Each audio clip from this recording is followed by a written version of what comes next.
நதியினை கரைகள் தொடர்வது போல் நாதனை நானும் தொடரணுமே. நேரம் 12 ஆகும்போது முட்கள் ஒன்றாய் இருப்பது போல் இயேசுவும் நானும் இருக்கணுமே. இயேசுவும் நானும் இருக்கணுமே. ஆண்டவரே, நேரம் 12 ஆகும்போது முட்கள் ஒன்றாய் இருப்பது போல நாங்கள் எமக்குள்ள நீர் எமக்குள்ள வாழ உதவி செய். பேசுகின்ற அடுமையை சிலுவை தரையில் மறைத்து காத்துக் கொள்ளும். கேட்கின்ற பிள்ளைகளுக்கு ஆசீர்வாதத்தை கொள்ளும். இயேசு வழியாக வேண்டுகிறோம் ஜனங்களிடம் நல்ல பிதாவே, ஆமென். அன்புக்குரியவர்களே, நாம் வாசிக்க கேட்ட திருமறை பகுதியிலே ஒரு நிகழ்வு சொல்லப்பட்டிருக்கிறது.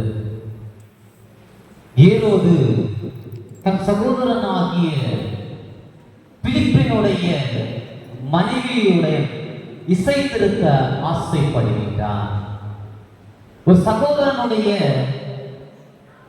மனைவியோடு அவன் இசைத்திருக்க ஆசைப்படும் பொழுது இதை யோவான் என்கின்ற ஒரு தீர்க்கதரிசியானவர் அறிந்து கொண்டு நேரடியாக சென்று ஏரோதை பார்த்து, நீ செய்வது நல்ல காரியம் அல்ல,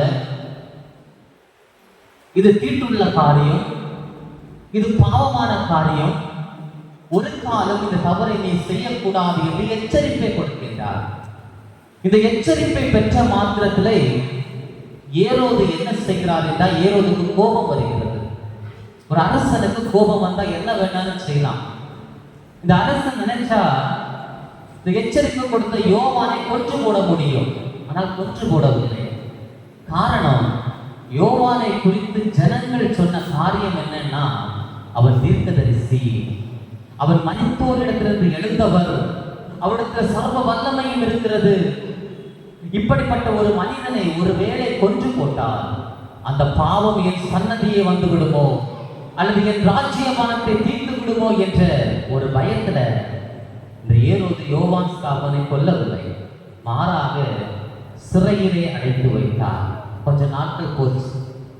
ஏரோதுக்கு ஜென்ம நாள் வந்தது. கவனிக்கிறீங்களா? கொஸ்டின் கேட்பேன், கவனிக்கிறீங்களா? ஏரோதுக்கு என்ன வந்தது? ஜென்ம நாள்னா என்ன? பிறந்த நாள். ஜென்ம நாள்னா பிறந்த நாள். ஏரோதுக்கு பிறந்த நாள் வந்தது. பண்டைய காலத்திலே அரசர்களுக்கு பிறந்த நாள் நடைபெறும் பொழுது நாம் படிச்சிருப்போம். பெரிய அரங்கமா இருக்கும், உயர்ந்த பிரபுக்கள், ராஜாக்கள் எல்லாரும் வருவார்கள், அதில் நாட்டியம் ஆடப்படும். அதே போலதான் இந்த ஏரோதுக்கு ஜென்ம நாள் வந்த பொழுது, பிறந்த நாள் வந்த பொழுது எல்லாரையும் அழைத்தார், ஒரு பெரிய விருந்தை வைத்தார். அதில் நாட்டியம் ஆடுவதற்கு ஒரு பெண்மணியை நிறுத்தினார். அந்த பெண்மணி அழகாக நாட்டியம் ஆடுகின்றார். அந்த நாட்டியத்திலே இந்த ஏரோது ராஜா மயங்கி விட்டார். அந்த பெண்மணியை அழைத்து ராஜா கேட்கின்றார், உன்னுடைய நாட்டியம் மிகவும் அழகாக இருந்தது, உன் நாட்டியத்திற்கு என் ராஜ்யமானத்தில் பாதி வரைக்கும் நான் எழுதி தருவேன், உனக்கு என்ன வேண்டும் என்று கேட்டார். நம்ம என்ன கேட்டிருப்போம்? ஒரு ராஜா நம்ம கூப்பிட்டு, நீ பாடினது அழகா இருக்கு, நீ பேசினது அழகா இருக்கு, உனக்கு என்ன வேணாலும் நல்லான்னு சொன்னா நீ என்ன கேட்டிருப்போம்? நம்ம என்ன கேட்டிருப்போம்? 5 பவுனுக்கு நெக்லஸ், 10 பவுனுக்கு ஜிமிக்கி, நல்ல பட்டு வேட்டி, பட்டு சாரி. ஆனா கேட்டது அது சிறு பண்ண இடத்துல. அந்த பெண்ணுக்கு என்ன பதில் சொல்லணும்னு தெரியல. அது நேரம் எங்க போச்சு? அம்மா கிட்ட போச்சு.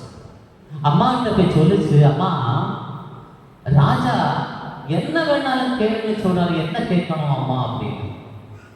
அருமையான அம்மா, புத்தி உள்ள அம்மா, அன்பில் சிறந்த அம்மா என்ன சொன்னா தெரியுமா?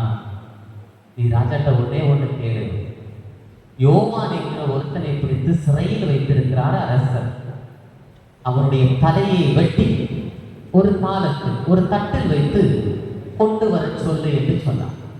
இந்த பிள்ளை அம்மா சொன்னது போல அரசர்கிட்ட போய் சொல்லுது, அரசரே, யோவான் என்கிற ஒருவன் சிறையில் இருக்கிறான், அவருடைய தலையை வெட்டி ஒரு காலத்தில் வைத்து தாரும்.